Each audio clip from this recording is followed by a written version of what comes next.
Welcome. Welcome back or welcome to my channel. Thank you for being here. My name is Casey. It took me a long time to get here today. There was lighting, there was blotchy face because I have seborrheic dermatitis, there was a hat going on the head. It's for the best, trust me. Yeah, so I'm finally here, and it also just kind of perfectly ties in with, this took me just to sit down and record this, like just the sitting down, just the getting it set up bit has probably taken me 40 minutes, and I didn't even do that much work. There are like cardboard boxes and suitcases, just a lot of procrastination. It's a lot of the ego, it's a lot of the self giving me all kinds of excuses as to why I can't do it, why I shouldn't do it, and so on and so forth. So voila, what I want to talk about today is going towards your fear and going toward the things that scare you and how that's really, really good for you. To introduce you to that, I also kind of want to talk about what I'm doing because I don't think I've actually really articulated that very well. Mostly because I don't really know what I'm doing. This is just sort of something up until now. It's like, I don't know why I don't really want to do this. I don't really want to make these videos, but I do. I can't not make them. And it's just sort of been something that's stronger than me. And now I sort of understand that what's happening is as I make these, I'm like loosening a knot within myself with the goal of relieving some suffering in you as well. And how you do that is going to be up to you. I can't really determine it because I don't know what part of me you're going to relate to, but voila, that's the point. It occurred to me at some point that I have, like all of us, I've lived a lot of suffering. I've lived through some traumatic experiences, and I've figured out ways out of them. And it seemed kind of silly that I was the only one who was benefiting from that. And if it's not an experience that I'm carrying with me that still defines me or marks me in some way, then I don't mind sharing it with you. I'll give it to you. I think probably the closer to the quick I cut, the more liberating the experience is going to be, and hopefully the more beneficial for everyone. So the whole point of this channel is to alleviate suffering in the way that most people understand it, and also, but mainly in the Buddhist way of understanding it. The Buddhist way of understanding it is that life is suffering. Life is suffering. So whether you got exactly what you want or whether you got the exact thing that you didn't want, both are suffering because both are temporary.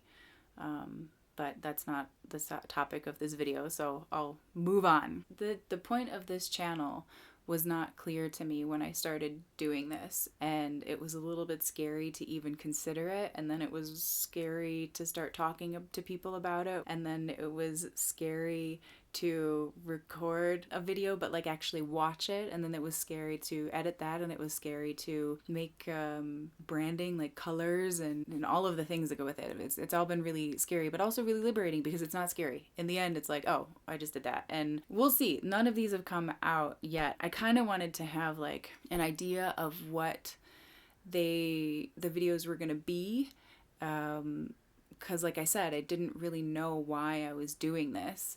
But I wanted to have an idea of what the videos were going to be before I released them. I also wanted to choose a channel name, and at this point I still have not. But it's just been really liberating. It's showing me where I'm not, and it's showing me that I do have something to say. But really sitting down and getting that thing out just takes so much. I really have to fight with my ego. Like, I have to fight with myself, the small s, like so much just to get here. So the videos are all over the place, and I'm still trying to figure out what my voice is and what my brand is, even though I don't want to think about that. And I'm still trying to just figure stuff out. So until it's figured out, it's gonna kind of be like wonky and all over the place. I think that these videos, the desire or the motivation, like the thrust to make these videos is actually coming from the spiritual awakening that I've been experiencing. And just delving into the self, like going within, going inward, inward, inward, instead of looking externally for who I am and what makes me happy. I've been sitting down and meditating and hoffing and doing yoga and doing all the things that you have always been told are good for you, and you're like, oh, that sounds like work, and so you don't do them until you're 38, and then you're like, oh, I could have been a person 20 years ago when somebody presented all of these things to me the first time. But clearly I had lessons to learn. So right now I'm at a point where I was listening to Ram Dass the other day. If you don't know who he is, you should look him up. And he said something along the lines of, you get to a point in your spiritual practice where all you want to work with are the things that trouble you, the things that, I think I wrote it down. Oh, your weaknesses. All you want to work with are your weaknesses. And he said it gets to the point where you basically want to work with the hottest flame, because wherever the hottest flame is, then it burns away all of the things that you are holding on to, and there's nothing left to burn. And I feel like making these videos is a pretty hot flame. It's a really hot fire for me, because one of my biggest neuroses is other people's judgments of me. And it always has been. And it's much looser now. It's so much looser now, where I wouldn't be able to do this. But that is that's a source of a depression cycle that I'll go through every once in a while, is that source of anxiety, the social anxiety of wondering, did I say something stupid? Did this person like me? Are they trying to avoid me? What did that look mean? And like years ago, it would be, did I offend that person? Did I say something wrong? Did they know that I said something about them? Just a whole different bucket of worms.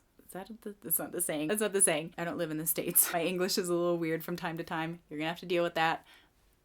I thought that this was a good time to make this video right now, because I'm about to go into another really hot fire. As far as going into fires goes, it's not just making this channel and making these videos, because the goal for this really is ultimately to free myself. Every time I do this, it's like I'm untying a knot in myself. I can feel it. I let go of something. I become bigger. And I hope that that's what that can do for you. But now I'm about to go into the hottest fire I can think of in my universe right now, and that's Paris. So I've been in the mountains. I've been in the Alps for the last 3 months. It's now December 2nd, I think, as I'm recording this, and I got here in like mid-August. I came for a 2-week vacation, and then I just didn't leave. This place is amazing. There's all kinds of nature accessible by foot. I don't even need a car. There are some ridiculous things about this town, like the price of rent, and there are like 80,000 apartments that are empty 49 weeks a year, but nobody can find anywhere to live. But aside from that, it's got its perks. And I don't want to leave, but I also know that I've been living in a bubble, because it's now the second wave of the pandemic of COVID-19, and I have been living on a mountaintop and not looking at social media or watching the news. And aside from, going inside to go grocery shopping, you kind of forget that there's a pandemic. So I'm about to go into the fire, which for me, Paris is quite a hot fire because of all the people and all the stimulation. I think there's just too many things in Paris I'm really sensitive. And I used to see that as like a flaw, and now I just see it as it is. Parisians they're getting better, but we're a very judgy people. That's just the way the city is set up. It's the way the city makes you feel. You walk outside and you want to be clean and proper and stylish, and you want to look good. And unfortunately for people like me, that means that you feel really judged all the time. And whether or not people are judging you, I actually have no idea. I was judging people for so long. I would sit at my window. I quit smoking, but I would sit at my window and just chain smoke and watch people walking by, and everybody who walked by, I had something to say about them, and it was negative. I've never met these people. I never will meet them, and I had something negative to say about every single person who walked by. So luckily I've gotten past that phase in my life, but there's still a lot of social anxiety that I'm just going to have to confront when I'm in Paris. So I'm going in and I'm knowing this is me fighting the fear, I guess. I don't know.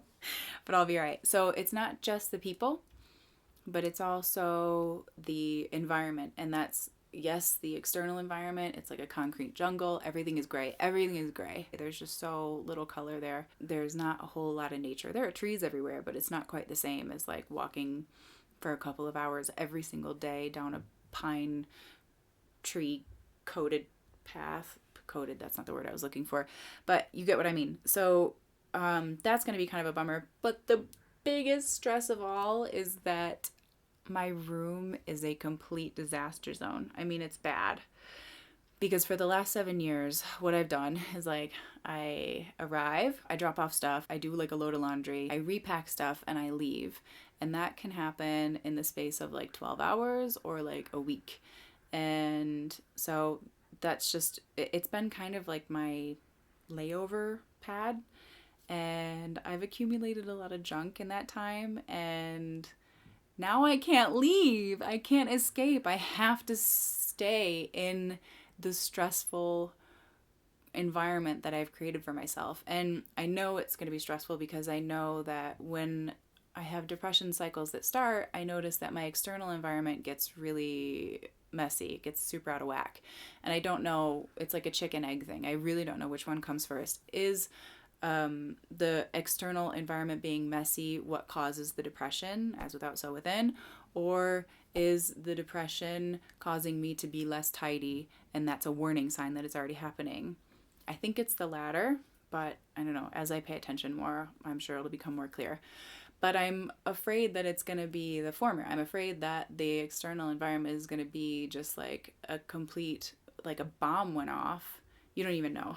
Like I might have a photo somewhere on my phone and I can try to throw that in this video to give you guys an idea of what it's like in my room right now, but I'll definitely show you, even though I really don't want to when I get back, what I have to deal with. So what am I doing? That is the question. Like, I know that these things are going to be happening. I know that they're inevitable, and I know that I need to deal with them and then and move on, and that'll make me a bigger person and I'll have grown instead of just like hiding my head in the sand and like just shoving stuff in boxes and like not going out so that I don't see people on the street. And I mean, I have 2 roommates too who are lovely. I've been living alone for the last 3 months and now I have to live with 2 people again. And just that alone is a little bit stressful. It's a little anxiety inducing because I like to stay in my little Casey-verse, like my little bubble. I can get really lost in a thought, and I also, like, it's a productive space. I can leave my room to go get a coffee and not worry about, like, changing my mental space, my mental realm, the dimension that I'm in. But when I know that somebody is I'm going to potentially cross the path of someone, then I have to, like, okay, come back down. I'm back on Earth. Because it's hard to explain that you're so spacey. It just, yeah, never mind. I have no idea if this is interesting at all. I just wanted to share some anxieties that I have. Where I'm at right now is a little bit just, I'm in the awareness of the anxiety of going back to Paris with the physical environment, meaning not a lot of nature, and my room being a complete pigsty, as my mom would lovingly call it, and with the new multitude of social interactions and with the insane amount of stimulation there's going to be, because it's not just going to be like I walk outside and there's the nature and then maybe I'll cross the path of someone on the trail or at the grocery store. And occasionally I hear the sound of construction far down the hill. It's going to be constant noise all the time, constant lights all the time, constant advertisements, new people making eye contact with me, it's just, I know, I hear how neurotic it sounds and I know it, that's the thing.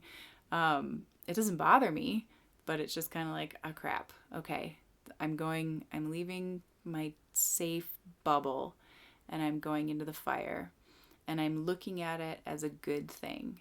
I'm looking at it as a thing that is going to be healthy for me in the end, because I'm confronting these fears and these anxieties, but I'm not getting caught up in the stories that I tell myself about them. So I could easily sit in my room, and in, the piles of things that will be around me, they're going to be there, and I'm going to have this feeling, this ball of anxiety in me. And it's my choice in that moment to sit in that feeling or allow the feeling to engender stories in my brain that validate the feeling. So what's going to happen immediately before he can even think about it is, okay, this is going to take forever. I can't believe you let things go this long. You're irresponsible. This was really thoughtless and careless. You're never going to get through all of these things. How can you? You're not even going to be able to throw away lots of this stuff. There's a lot of sentimental value. There's going to be a lot of thoughts that are going to be happening. And this is where meditation comes in. I just have to remain present in the feeling and know that the feeling is happening, and then watch the thoughts go, because the thoughts are going to keep going. The thoughts are going to run their course. And I can even change the thoughts. I can say, actually, this is a really good thing that I'm in this situation, because it means I get to purge. And purging is really therapeutic, not just purging stuff externally. You really feel like you've done something internally when you get rid of a lot of stuff. Whatever. In the moment, there are going to be good justifications as well, but I have to guide them there, and I have to stay on those instead of following the thoughts down the stream of negativity. Following the stream of thoughts down the path of negativity is just where my brain naturally wants to go, unfortunately. But it's not a permanent thing. It's like, you remember in Jurassic Park where, like, Laura Dern, is that her name? He drops the water on the hand, and then he drops another drop of water, and it follows the same path. Well, that's the same in your brain. That's the same as in your brain, the same phenomena. It's just following the path of least resistance. It's just going where it's easiest to go. That just makes sense. Energy efficient, time efficient, whatever. So that's what I have to do, and that, I guess, is my advice to you. Remain in the moment. Don't get caught up in the stories that you're telling yourself about the moment, no matter what the moment is, and go toward the things that scare you. Whether it's calling that person that you like, or applying for a job, or an audition, or going on a trip, or making a vlog, or writing a book, or even just sharing something on social media. I mean, there was a time for a long time that even though, like, these are my friends, I didn't want to share anything on social media because I was just, I don't know, I was afraid of the judgment, and which just seems insane now that I'm looking at it. Like, why would anybody be upset about me sharing parts of my life? I'm sharing it with you because I love you. So I think I must have been wanting to share it from the wrong place. I'm not really sure. So anyway, all of that to say, don't let fear be your guide in a negative way. You can use fear as a tool as a signpost of where you're not. And fear can be sort of like a flashlight, showing you where you're holding out, like where you're not being honest with yourself, or something you can overcome, or I don't know. I think we all have something big in us, something that we want to share, and something that we can bring to the world. And a lot of us are not even attempting that first step toward it because it's really scary. And I think it's really scary because creating something is scary, because by virtue of the fact that you're creating something, you are subjecting it to criticism. As soon as you create something, it can be seen as not good enough by anybody. But for the most part, what you're going to find is as soon as you create something, somebody's going to love it. And you're not making anything for everyone. You're making it for the people who are going to like it. So I guess that's my advice today. What else? Is there anything else? I don't know. I feel like that's it. I feel like I both talked about everything I wanted to talk about and absolutely nothing at all in this video. It's the first time I looked at myself. Yeah. Fuck. Oh, Ram Dass, maybe. He was an American mystic. He called himself a Hindu. He was a friend of Timothy Leary's, really important in both the psychedelic and the spiritual scene in the 60s and 70s. He was a psychology professor at Harvard, got fired for exploring the psychological benefits of LSD. He ended up going to India because he had gotten high so many times on everything he could get his hands on, and every single time he came down, and he was like, well, this doesn't make any sense. Why do I have to come down every time? So he went to India in search of enlightenment. He thought he would sit in a cave and somebody would give him a mantra and he would become enlightened, but he ended up coming across a modern day saint named Neem Karoli Baba, or Maharaji. And he became not a disciple of his and not really a student of his, because Maharaji didn't teach anything, but he was just pure love. And in experiencing that kind of presence and that kind of awareness, combined with all of his years of psychology, all of his years of psychedelic research and experience in psychedelics, and all of his years of meditation, he came back to the United States and taught about consciousness and love and spirituality and awareness. And he's absolutely worth a listen, a read, a watch. There's a documentary or a movie called Becoming No One, Becoming Nobody, Becoming No One. I can't remember which one it is because I haven't seen it yet. It's on my list and I'm just dying to see it, because he wouldn't want to be my guru, but he is absolutely my guru. I can't say enough about him. There's a podcast called Be Here and Now, or no, Ram Dass Here and Now. That's what it's called. It's just like hundreds of hours of his lectures for free there. I highly recommend it. It's like the gateway drug to happiness as far as I'm concerned. It's the gateway drug to the heart. So yeah, give it a look, a listen, a watch, a read, whatever. And I think that could be it. I'm going to turn this off because I'm also starting to lose light. I'm looking very orange. I was looking blotchy earlier because it's just basically like a white out outside, and you could see all the blotches on my skin, which is it's not ideal. I want to not care about it, but I do. And then from this side, you could see like how it just doesn't look good. Like my hair looks really thin and gross and dirty, and it's clean. It's very, very clean, but it just doesn't look like it. So this is why you get Casey in a hat today. What if I did the whole video like this? I have a blue one of these. I had a red one. I could look like a Smurf. So I think that's the end. I think that's it. I think I have covered all the topics I want to cover. As usual, thank you so much for your time and for your attention.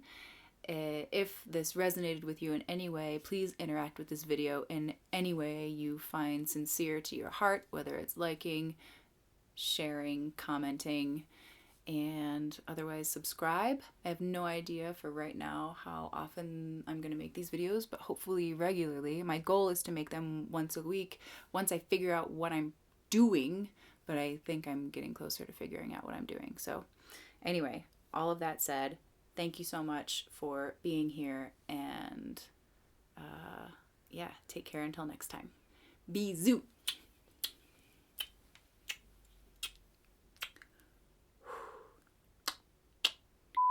Say goodbye, Kyanite. Bye. Say goodbye, Amazonite. Bye. Say goodbye, Tiger Eye. Say goodbye, Tiger Eye. I like that one. I feel like Axl Rose.